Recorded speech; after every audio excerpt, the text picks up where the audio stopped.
एक दर्द भरी कहानी। स्त्री का घर। तुम्हें कितनी बार बताया है, मेरे तैयार होने से पहले मेरा नाश्ता तैयार हो जाना चाहिए। शादी के 25 सालों बाद भी मुझे क्यों बार बार एक ही बात बतानी पड़ती है? लता, तुम्हें क्या है? तुम तो आराम से घर पर रहोगी, मुझे काम पर जाना पड़ता है।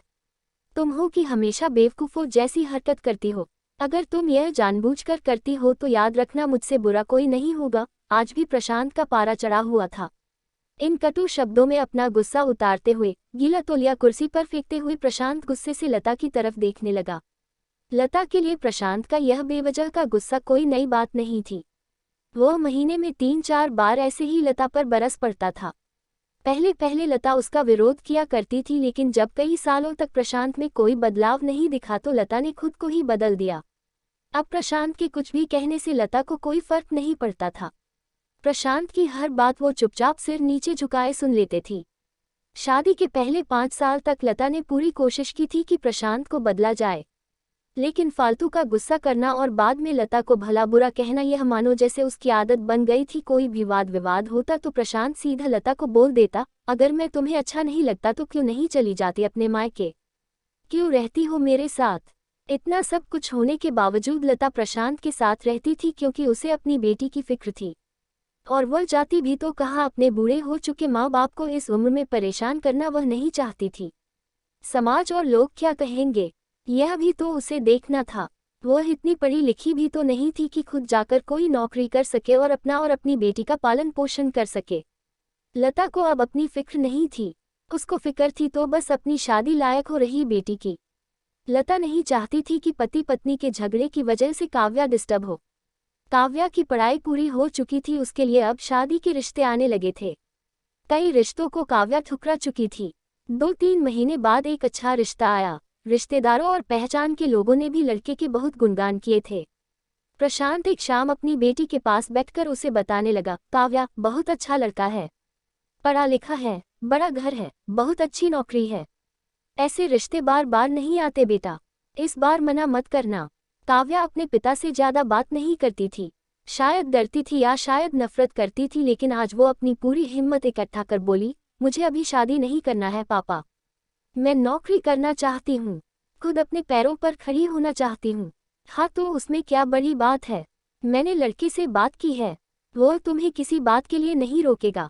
तुम शादी के बाद भी नौकरी कर सकती हो, वो तुम्हें नौकरी के लिए परमिशन दे देगा। प्रशांत बोला, मेरा नौकरी करना या ना करना उसकी परमिशन पर क्यों डिपेंड रहेगा पापा?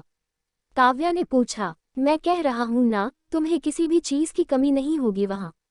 ऐसे रिश्ते बार बार नहीं आते, इसे ठुकरा मत, बहुत खुश रहोगी तुम वहाँ। प्रशांत बोला, पापा क्या मैं उतनी ही खुश रहूंगी जितनी मम्मी इस घर में खुश है? काव्या ने तंज कसते हुए कहा, आज तुम्हारी जबान कुछ ज्यादा नहीं चल रही। प्रशांत गुस्से से आंखें बड़ी करते हुए बोला, पापा मुझे शादी ही नहीं करनी है, क्योंकि शादी के बाद अगर वह लड़का आपके जैसा निकला तो मैं क्या करूंगी? मुझे आपके जैसा जीवनसाथी नहीं चाहिए जो बिना बात के मुझ पर हमेशा चिल्लाए। मुझे कुछ भी अपनी पसंद का लेना हो तो 10 बार सोचना पड़े, कहीं वह नाराज ना हो जाए। मेरी तबीयत कैसी भी हो उसे परवाह ना हो। रोटी थोड़ी सी मोटी बन जाए तो घर सर पर उठा ले। उसकी चेकबुक ना मिले तो भी मेरा ही दोष निकालें, और हर छोटी मोटी बात पर मुझे मायके जाने के लिए कहे। काव्या ने अपना दिल खाली करते हुए पापा से सब कह दिया। प्रशांत का गुस्सा 7वें आसमान पर था, लेकिन उसके मुंह से एक भी शब्द नहीं फूट रहा था। वो काव्या की बातें सुन रहा था।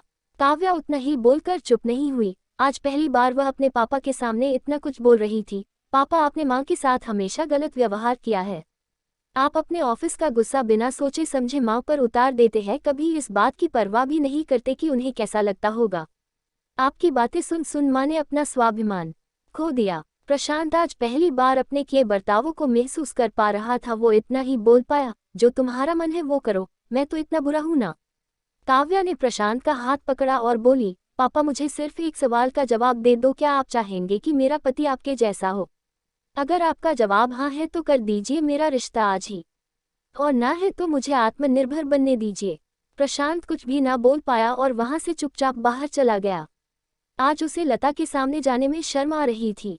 चलते चलते उसकी आंखों से आंसू बह रहे थे। प्रशांत ने आज से अपने आप को बदलने का निश्चय किया। अगले दिन से लता ने अपने पति में काफी बदलाव देखा। वह सोचने लगी कि जो हिम्मत काव्या ने दिखाई है वह हिम्मत अगर मैं पहले ही दिखा देती तो शायद आज परिस्थिति कुछ और होती। अब काव्या पढ़ लिख कर अच्छी नौकरी करने लगी थी और 3 साल बाद उसके लिए एक अच्छा रिश्ता आया और उसकी विदाई पर प्रशांत बोला, बेटा तू हमेशा खुश रहेगी क्योंकि तेरा पति तेरे बाप जैसा नहीं है। प्रशांत की यह बात सुनकर लता और काव्या की आंखों से आंसू बहने लगे। दोस्तों, हमारे समाज में औरतों को भले ही देवी का दर्जा दिया जाता है लेकिन वो स्वतंत्रता नहीं दी जाती जो उन्हें देनी चाहिए। उन्हें बचपन से ही बताया जाता है कि वो पराया धन है। स्कूल से आने में देर हो जाए तो पिटाई मिलती है। मोबाइल पर बातें करते हुए दिख जाए या खिड़की से झांकते हुए दिख जाए तो शक किया जाता है। माँ बाप का घर तुम्हारा नहीं है, पति का घर ही तुम्हारा घर है। जीवन भर यह बातें बता बता कर उन्हें ससुराल भेज दिया जाता है और एक दिन किसी छोटे मोटे झगड़े में ससुराल वालों से उन्हें सुनना पड़ता है कि इस घर को छोड़ दो और मायके चली जाओ। अब आप ही बताओ दोस्तों, ऐसी स्त्रियों का सच्चा घर कौन सा? आखिरकार वह किस घर को अपना कहें? ऐसी ही और कहानियों के लिए चैनल को सब्सक्राइब करें। धन्यवाद।